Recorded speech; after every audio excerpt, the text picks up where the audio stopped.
The U.S. market is currently closed, and Nuburu Inc. finished yesterday's trading session, October 28th, at $0.38 per share.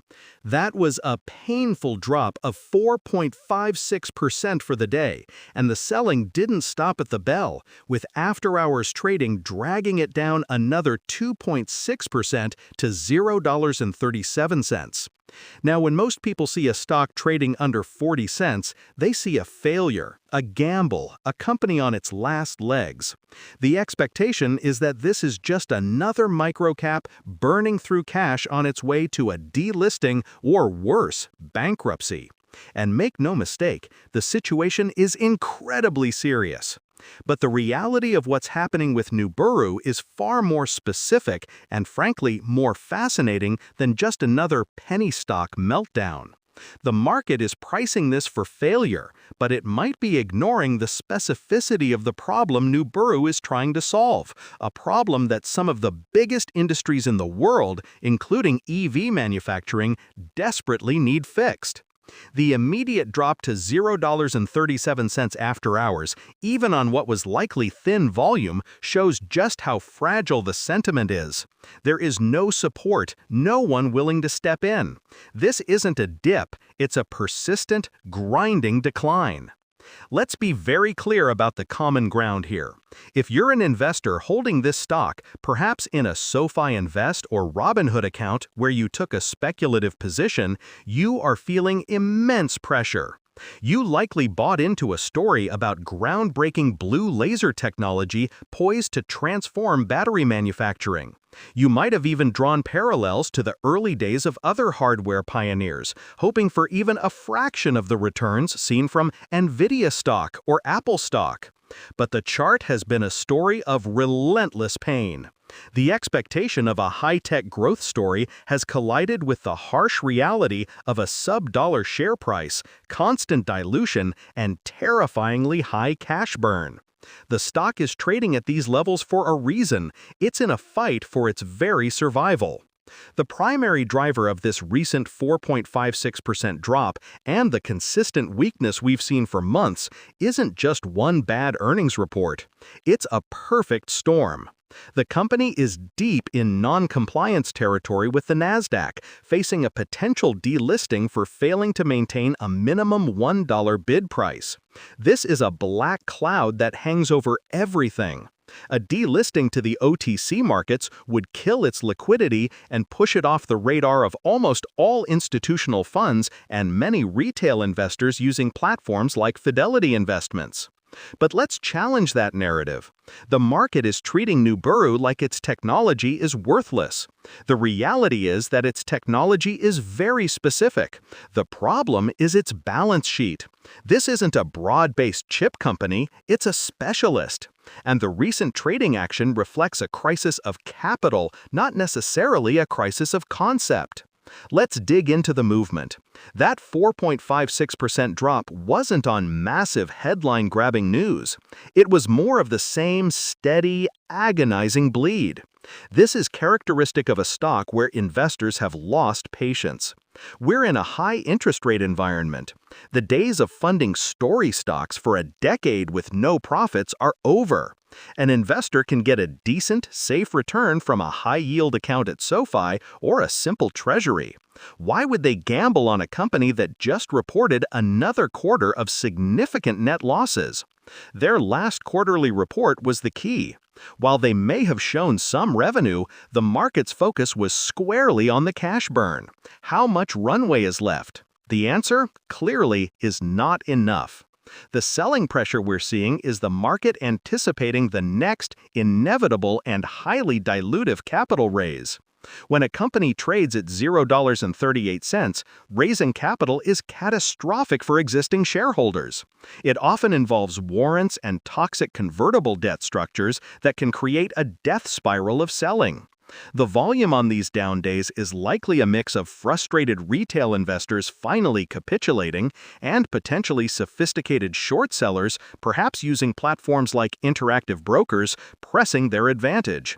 They see a company trapped between the need for cash and a stock price that makes raising it almost impossible without wiping out the equity. It's also about the sector. The industrial technology and additive manufacturing space has been hit hard. It's capital-intensive, and its customers, other large manufacturers, are pulling back on capital expenditures amid economic uncertainty. So even if Nuburu's tech is good, its potential customers are hesitant to sign big purchase orders. This isn't a software company that can just cut server costs. Nuburu has real R&D, real hardware, and real manufacturing overhead. This heavy asset model is brutal in a downturn. So while you might have investors piling into Tesla stock on an AI story, the companies that actually build the hardware to make the batteries for those cars are being left behind if they aren't already profitable and at scale. The market has no patience for a maybe. It wants now, and Nuburu is all maybe. The recent stock movement is the embodiment of that impatience. Every tick down is another vote of no confidence, not in the blue laser, but in the business of the blue laser. The expectation was that great tech would find a market. The reality is that a great balance sheet and a great sales team are what find a market. The tech is just the ticket to entry. So what does Nuburu actually do? Let's take a brief step back from the stock chart. Nuburu's entire premise is built on high-power blue lasers. Most industrial lasers you hear about are infrared. The problem is that infrared light is highly reflected by certain metals, most notably copper. This makes welded copper components, a critical step in manufacturing EV battery packs, power electronics, and other advanced components, very difficult. You get poor quality, inconsistent welds. Nuburu's technology uses blue light at a wavelength of some 450 nanometers, which is highly absorbed by copper. This allows for faster, stronger, and cleaner welds with minimal spatter. Their core product is a laser engine that they aim to sell to system integrators and directly to end users in e-mobility, consumer electronics, and 3D printing. They also have a novel area printing technology for additive manufacturing that they claim is significantly faster than existing methods. The business model is to be a key enabling technology provider. The expectation is a laser is a laser.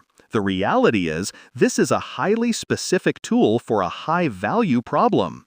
If you want to build better, safer, and cheaper batteries, you need to solve the copper welding problem. Nuburu claims to have the best solution. Looking at their past, it's not pretty.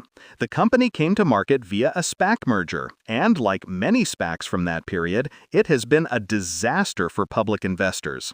The financial history is a sea of red ink, consistent and significant net losses, growing accumulated deficits, and revenue numbers that are just a tiny fraction of the operational and R&D costs. This history is precisely why the market is so skeptical. The company has existed on a lifeline of external funding. Now that the funding has become expensive and scarce, the business model is being exposed. The market is looking at this history and saying, you've had the time, you've had the money, and you still aren't at commercial scale. We're done waiting. This isn't a growth stock like Apple stock that funds R&D from massive profits. This is a venture stage company that happens to be publicly listed, and it's facing a public market that has adopted a venture capitalist skepticism without any of the VC's patience. This brings us to the future, and this is where the entire investment thesis, or lack of it, resides. The future outlook is a stark binary of success or failure. The bear case, which is what the market is currently pricing in, is grim. The expectation is that Nuburu will fail to secure the financing it needs on viable terms. It will be forced into a reverse stock split to regain Nasdaq compliance, a move that almost always precedes further price declines. It will then execute a highly dilutive offering, wiping out what little value is left for common shareholders. Or it will simply run out of cash and be forced into bankruptcy, selling its patents for pennies on the dollar. In this scenario, the stock goes to zero. This is the path of least resistance. This is the reality that the $0.38 price tag is screaming. This is the risk of self-investing in speculative microcaps without a diversified plan, which is why many advisors would suggest core holdings in broad Fidelity ETFs or managed products like Schwab Intelligent Portfolios. But what is the bull case? What is the contrarian reality that the market is missing? The bull case does not care about the 50-day moving average or the current cash burn. The bull case hinges on one single thing: commercial validation at scale. The entire company's future rests on its ability to announce a major multi-unit purchase order from a top-tier automotive OEM, a major battery manufacturer, think the big Korean, Japanese, or Chinese players, or a prime defense contractor. If Nuburu were to release a press release tomorrow stating they had signed a multi-year $50 million deal with a household name, the stock would not be at $0.38. It would be at $3, $4, or $5 overnight.